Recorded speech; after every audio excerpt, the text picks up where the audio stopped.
आत्महत्या का मतलब क्या कि अपनी खुद की हत्या करना। देखो, हत्या कोई भी हो वो पाप ही होता है, ऐसा कहा जाता है। और हम सोचते हैं अक्सर कि यार किसी ने सुसाइड किया तो यार उसकी क्या मेंटेलिटी होगी, या तो सोचते यार मतलब कितना बुजदिल था ये जिसने सुसाइड कर लिया और अपनी जिंदगी से हार गया। हालांकि उसके पीछे भी बहुत सारे अलग अलग ओपिनियन हो गए, उसने कुछ चीजें फेस की होगी, उसके लाइफ के रिलेटेड कुछ प्रॉब्लम्स हो गए जो कि हमें पता नहीं होते। तो हालांकि जो इंसान सुसाइड करता है तो उसकी मेंटेलिटी क्या होती है, तो इसी पर आज हम बात करेंगे। आज है वर्ल्ड सुसाइड प्रिवेंशन डे और अपने साथ है डॉक्टर अमोल पात्रिकर सर, साइकेट्रिस्ट। नमस्कार सर, आपका स्वागत है। नमस्कार। नमस्कार। कैसे हो सर आप? एकदम बढ़िया, एकदम बढ़िया। तर सर, आज आहे सुसाइड प्रिव्हेन्शन डे। तर माझा पहिला प्रश्न हा आहे की हा दिवस साजरा करण्याची किंवा हा दिवस पाळण्याची म्हणजे ही वेळ का आलेली आहे नेमकं?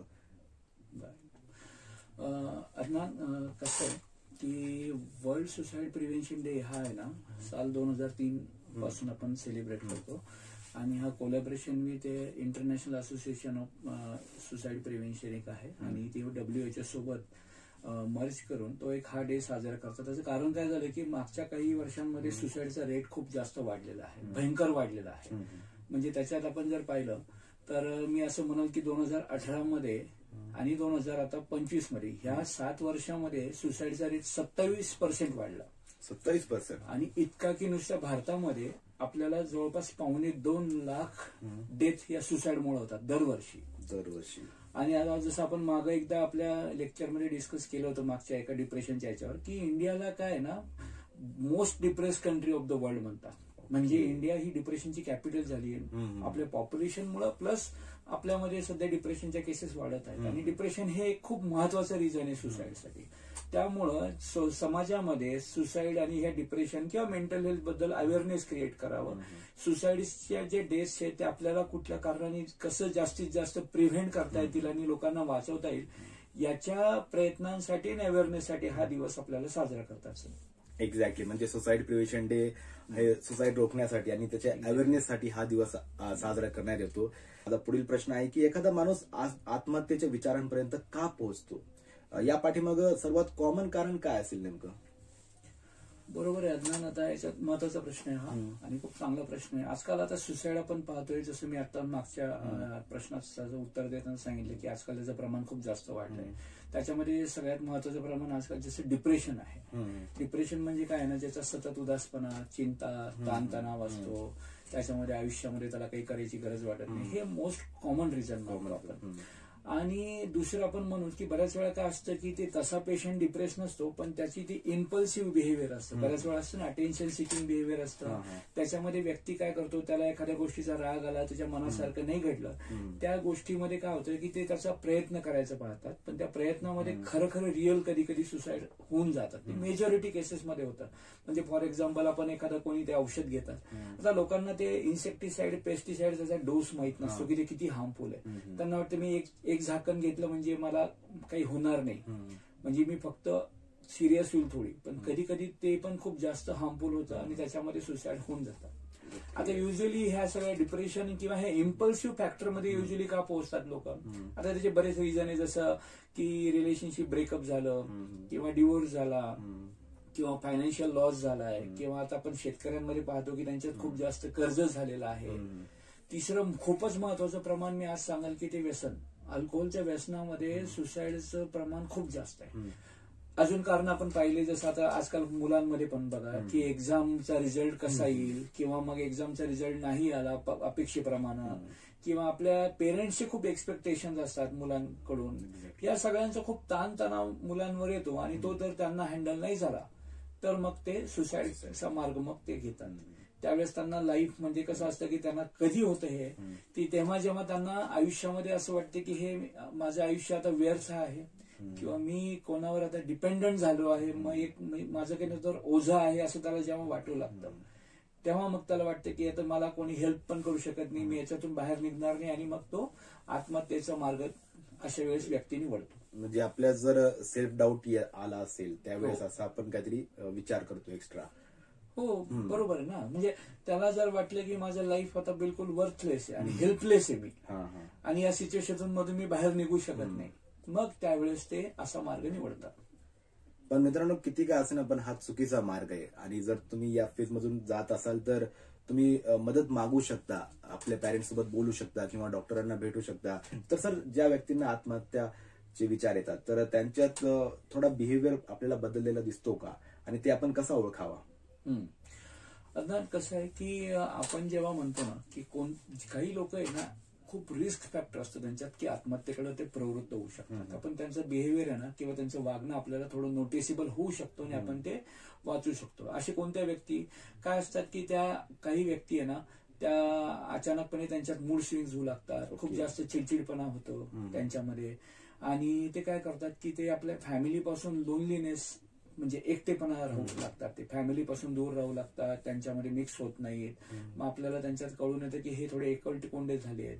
दुसरे त्यांना जे ताण तणाव स्ट्रेस असेल तर ती व्यक्ती मग व्यसनाकडे वळती, मग व्यसनाचा खूप जास्त त्याचा उपयोग करू लागते की आपल्या मनातले विचार कमी होण्यासाठी.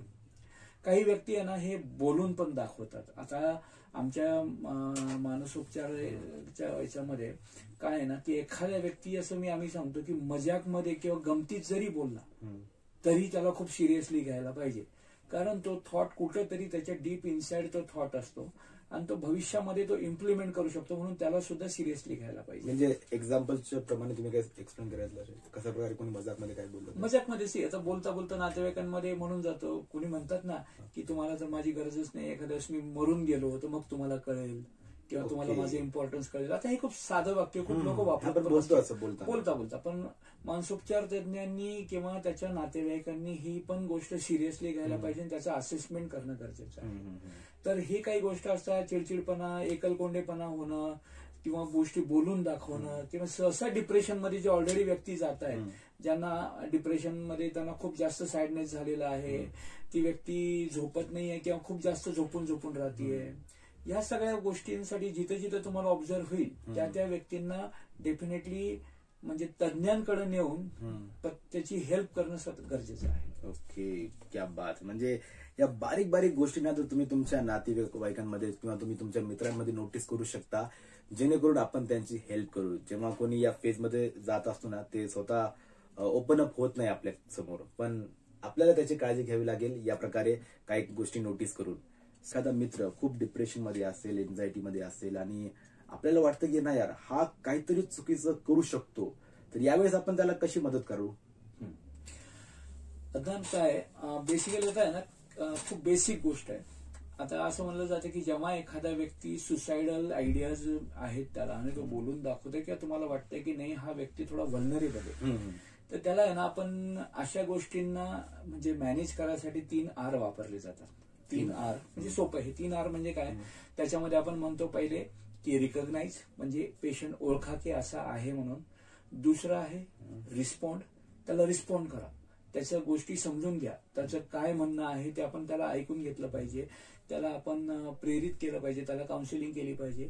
आणि तिसरं आहे रेफर म्हणजे सायकॅट्रिस्टकडे किंवा काउन्सिलरकडे त्याला घेऊन जाणं. तर हे 3 R आपण लक्षात ठेवले पाहिजे की ज्याच्यामध्ये रिकॉग्नाइज, रिस्पॉन्ड आणि रेफर, ह्या 3 गोष्टी आपण याला इम्प्लिमेंट करायला पाहिजे. सहसा मी सांगेल की सुसाइडचा विचार ही थोडीशी आहे ना सिरियसच कंडिशन आहे, म्हणजे याला आहे ना सिरियसली घेतलंच पाहिजे.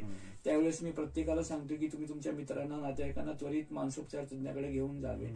ऍटलिस्ट ते असेस करतील, त्याची सिरियसनेस किंवा त्याची तीव्रता किती आहे ते जाणून घेऊन त्यानुसार त्याला काउन्सिलिंग किंवा मेडिसिननी ते नीट करता येतात आपल्याला. कारण काय असतं, जी ती सिच्युएशन आहे बघा कोणतीही, ती काही परमनंट नाहीये, ती टेम्पररी, आणि त्याला प्रत्येक गोष्टीला सोल्युशन असतं. पण त्यावेळेस त्या व्यक्तीची जी कंडिशन असते त्याच्यामध्ये तो इतका निगेटिव्ह असतो, इतका हेल्पलेस फील करतो की त्याला ते सिच्युएशन सुद्धा खूप मोठी वाटू लागते आणि त्याला वाटतं मी आता याच्यातून बाहेर पडत नाही. तर त्याला हे समजून घेणं गरजेचं आहे की नाही तू याच्यातून सुटू शकतो. खूप वेळा आपण त्याला लोकांना सांगताना की नाही रे काही नसतं, तसं नाहीये की तुझा हा प्रॉब्लेम काही छोटा आहे, म्हणजे खूप छोटा आहे, काही खूप मोठा नाहीये, तू कशाला एवढा विचार करतो, तसंही नाहीये. कारण कधी कधी त्या व्यक्तीसाठी तो प्रॉब्लेम मोठा असू शकतो. तर त्याच्यासोबत त्याला आपल्याला समजून घेणं गरजेचं की हो हा प्रॉब्लेम मोठा आहे पण याला सोल्युशन आहे आणि त्याच्यातून आपण निघू शकतो. तर मी तर सांगेल की अर्जंटली तुम्ही एखाद्या तज्ञाकडे त्याला घेऊन जावे आणि सायकॅट्रिस्टची डेफिनेटली हेल्प घ्यावी. आणि आजकाल कसं सुसाइडच्या विचारांमध्ये जर प्रॉपर ट्रीटमेंट केली तर त्याचे रिझल्ट खूप चांगले आहेत. म्हणजे आपण वेळ काढून अशा गोष्टीकडे लक्ष अगदी देण्याची बरोबर ट्रीटमेंट घेतली तर या प्रॉब्लेम मधून आपण बाहेर पडू शकतो. हा फक्त तुम्हाला सायकेट्रिस्टची हेल्प घ्यावी लागेल. आणि जो एक टॅबू आहे ना की यार मी का जाऊ, मी पागल कुठे आहे, पण ती गोष्ट पागलची नाही. आपल्या मेंटल हेल्थसाठी ना डॉक्टरांचा सल्ला घेणे फार गरजेचं आहे. आणि तर खूप छान महत्वाची माहिती तुम्ही आज आम्हाला दिली. तर जाता जाता एक माझा शेवटचा प्रश्न आहे की हॅपी लाईफ जगण्याबद्दल आणि आत्महत्या या प्रॉब्लेम पासून दूर राहण्याबद्दल तुम्ही काय सांगाल, आज काय संदेश द्याल आमच्या मित्रांना? बरं, आता जसं आपण पाहिलं अज्ञान की सुसाईड आणि मानसिक आरोग्य म्हणजे याचा खूपच जवळचा संबंध आहे. तुमचं मानसिक आरोग्य जर चांगलं असेल तर तुमचे सुसाईड वगैरेच्या गोष्टी तुमच्या डोक्यात येत नाहीत. मग मी सगळ्यांना सांगेल की काय, जसं एक छोट्या छोट्या गोष्टी आपण आपल्या लाईफस्टाईल मॉडिफिकेशन मध्ये आणायला पाहिजे. त्याच्यामध्ये आपण म्हणू की पहिलं एक्झरसाइज, ठीक आहे. एक फिजिकल ऍक्टिव्हिटी आहे ना, मिनिमम 30 मिनिटं ते 40-45 मिनिटाची जी ऍक्टिव्हिटी आहे ते काय करतो, तुमच्या ब्रेनमध्ये एंडॉर्फिन्स तयार करते, जे की हॅपी हॉर्मोन्स आहेत, पॉझिटिव्ह थिंग्स ते आपल्यामध्ये आणतात. आणि तुम्ही फिजिकली जर फिट असाल तर डेफिनेटली ते तुम्हाला मेंटली पण तुम्हाला हेल्थी ठेवतात. दुसरं मी सांगाल चांगलं डाएटचा रोल खूप इम्पॉर्टंट आहे. फ्रिक्वेंट स्मॉल डाएट घेणं आणि ते पण जर फ्रुट्स, प्रॉपर व्हेजिटेबल्स ह्या जर गोष्टींचा आपण वापर केला तर ते आपल्याला आहे ना एनर्जेटिक ठेवतात. त्यानुसार देअरबाय ते आपल्याला मग मेंटली सुद्धा फिट ठेवतात. आय वुड सजेस्ट की बाकी स्ट्रेस मॅनेजमेंट किंवा आपण मेडिटेशन ह्या ज्या गोष्टी किंवा माइंडफुलनेस त्याची प्रॅक्टिस करावी, आपण ती शिकावं. काय करतात की ह्या ज्या गोष्टी आहेत हे स्ट्रेस हँडल करण्यासाठी जर आपल्याला ती स्ट्रेस हँडलिंगची कॅपॅसिटी जर वाढवली तर आपल्याला त्या गोष्टीमध्ये आपण स्वतः सोल्युशन किंवा त्याचं उत्तर आपण सापडतं आपल्याला, किंवा आपण त्या ताणतणावाला बळी पडत नाही. तर ताणतणाव व्यवस्थापन हे प्रत्येकाला आलं पाहिजे. मग त्यासाठी तुम्ही योगा करा, मेडिटेशन करा, फिजिकल लाईफ चांगली ठेवा, फिजिकली हेल्दी राहा आणि जसं आवडीनिवडीच्या गोष्टी करा. आणि सगळ्यात महत्वाचं मी सांगेल की सोशली कनेक्ट राहा. आपल्यामध्ये एक गोष्ट आपण पहिल्यांदा नेहमीच पाहतोय की युजली सुसाईडला कोण जे लोक जास्त बळी पडतात, जे सोशली आयसोलेटेड असतात, ते कनेक्ट होत नाहीत लोकांमध्ये. तर माझं म्हणणं राहील की तुम्ही बोललं पाहिजे, मित्रांमध्ये, नातेवाईकांमध्ये तुम्ही त्यांच्याशी संवाद साधला पाहिजे, तुमची तशी मैत्री पाहिजे, तसे रिलेशन्स तुम्ही डेव्हलप जर केले तर तुम्ही वेळोवेळी अडीअडचणीच्या वेळेस त्या लोकांची तुम्ही ते मदतीला येतात आपल्याला, ते आपलं चांगलं काउन्सिलिंग, समुपदेशन करू शकतात आणि ती एकलकोंडेपणाची ती भावना आपल्यात राहत नाही. ह्या जर गोष्टी इम्प्लिमेंट केला तर आपलं मेंटली आपण चांगल्या प्रकारे फिट राहू, मानसिक आरोग्य आपलं चांगलं बाधित राहील आणि मग त्यानुसार आपण सुसाईड किंवा आत्महत्या आपण वाचू शकतो. एक्झॅक्टली.